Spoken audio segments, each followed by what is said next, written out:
I remember being a teen when they cut it before, and it didn't bring very much.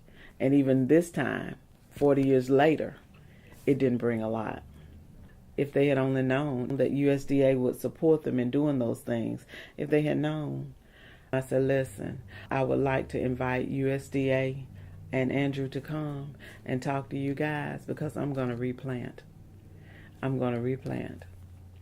And in the Black Belt of Alabama and other areas of the state and in the southeast, minorities still own land, and they still have land in their possession, even though they have lost some of it. But the land that we have in many cases is not managed to its capabilities. And this tour was designed to talk about practices and concepts and programs that minority landowners could participate in to be able to manage that land to create wealth. I didn't know nothing about outreach or anything. I went into the process without first cutting the timber that was already there. So I suffered a big loss of about $8,000 on timber that was actually sellable. Getting involved with Andrew was wonderful for me because Andrew is not selfish with his knowledge. He's kind of like me. I like to share that knowledge with people to let them know how their land can work for them. And Andrew talked about practices and what we could be doing. And it just didn't mean a lot at the time.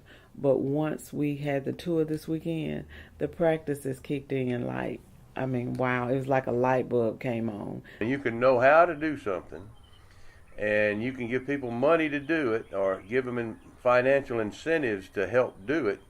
But unless they have that desire, they're never going to do it. And where that desire comes from, in my thinking, is landowners being in touch with each other. They motivate each other. They get each other excited when they see what somebody else is doing that's like them, you know, and that motivates them. Herbie is an old friend. Met him back in the 60s in Vietnam. We actually fought the war together. He's never stopped. He's been active, and I've been active. And he'd always be talking about Wilcox County and what's going on there and what he had going. So finally I got a chance to see it today. But we got a chance to visit Mr. Irby's place that particular day. And I learned about the drum chop as a part of the site prep. So I learned something from that, and I felt like I can use that practice later on when we start cutting some of the woodlands here. So anytime we landowners can get together in groups and visit different sites where various practices have been put in place, it helps. You know, we as people formulate an opinion from the first words we hear from those in charge or giving us direction, but it was given in such a manner, me personally as an individual, I just couldn't believe it. I said, I'm excited to go, and the reception I received from those in positions and the people that I've dealt with have made me feel exceptionally welcome. This is unique. I'm going back with some set goals to accomplish. When you know what to ask for and you know the practices like the educating they are doing, you can't go wrong because people can't deny you when you know what your rights are and what you can qualify for. So when I went in with my deeds, I went in and asked for a farm number. So when they were asking for stuff, I would hand them that stuff. It wasn't, I got to go get it or I need this. I had it there. People that I talked to said, you know, I really don't trust you because is this really going to help me or am I going to lose property or is this a scheme? And then I found what I had to do is once I convinced them, you got to take them by the hand sometime, but the discouragement that they get is a turnoff, an actually turnoff. If I need the help, then I'm not the only person that need the help. I somehow have to gain the trust of the people. Maybe pray harder, I don't know. But we're not the only one that needs it. The whole community needs it. Because historically, we have not had that opportunity. And it's not that they don't believe or don't trust. It just takes a lot of time, a lot of effort to get that word out to people. And so in order to do that, we got to go out and secure funding so we can help individuals that are willing to hang on to it to continue to improve it. This CCPI grant allowed us to do that. What NNFP is doing in the South right now is outstanding, because I had no idea what a practice was. I had no idea what it meant to manage my property. What that trip did, the whole conference did for me, was invaluable.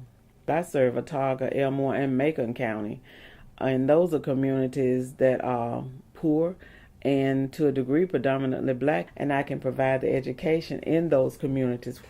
Yeah, I did sign up for the Landowners Ambassador program, and I think my role as an ambassador will be to go out and talk with other farmers in the community and other farmers that I may meet anywhere, and explain to them about what I've done on my property here and what they can think about doing on their property that they may have, and also enlighten them or inform them about the type of assistance that's available to them if they would just take the first step and start to working with the various agencies that have been made available.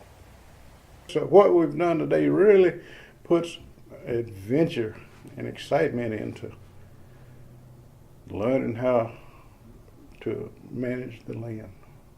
You have to decide, you know best in your community what it's going to take to talk to the folk that you want to talk to. You know who they are. We together we can tear up Mississippi and Alabama. We just right in this room right now. We can. All you got to do is just believe you can and know who can help you do it. So we're from Mississippi, and we have no idea or had no idea of this kind of information. I met John Fenderson last year in Georgia, and so that was my first knowledge of it. And of course, when you hear something first, it's still all foreign to you. But I knew enough to go ask for a management plan. But at that meeting is when I met Mr. Lacey, Freddie, and Mr. Ford. The willingness that these men had that they want to help. We'll walk with you, we'll talk with you, we'll do this, we'll do that. That all alone encouraged me, or should encourage you to, you had help, you had support. It was meant to be. Mm-hmm. Every bit of this was meant to be. And all we got to do is recognize that God put us in Selma, Alabama on this day. Mm-hmm. Now we can do great things together. So all we got to do is get that passion to help somebody else other than ourselves. Good Lord going to take care of me. Y'all go to church like I do. That's right. Them old ladies, go back to the museum. Them old women can tell you something. If I do what I'm supposed to do for you, the good Lord will take care of me. Right. That's right. It's a blessing, and there's a reason that we're here. It was a reason that I was in Georgia. There's a reason I was in Mississippi, and there's a reason that I'm here. And it's all part of a God's plan. That's how I feel about it, to get to where He wants us to be. We all have to take a part in it and participate. I watched them tearing a building down. It was a gang of men in a little town. Oh, heave-ho, and a hot yell. They swung a beam and the sidewall fell. I asked the foreman, are these men skilled and the kind you'd use if you wanted to build? He laughed and said, no, indeed. Common labor is all that I need. I can build in a day or two what it take a worker a year to do. You can if you think you can, and we can. That is.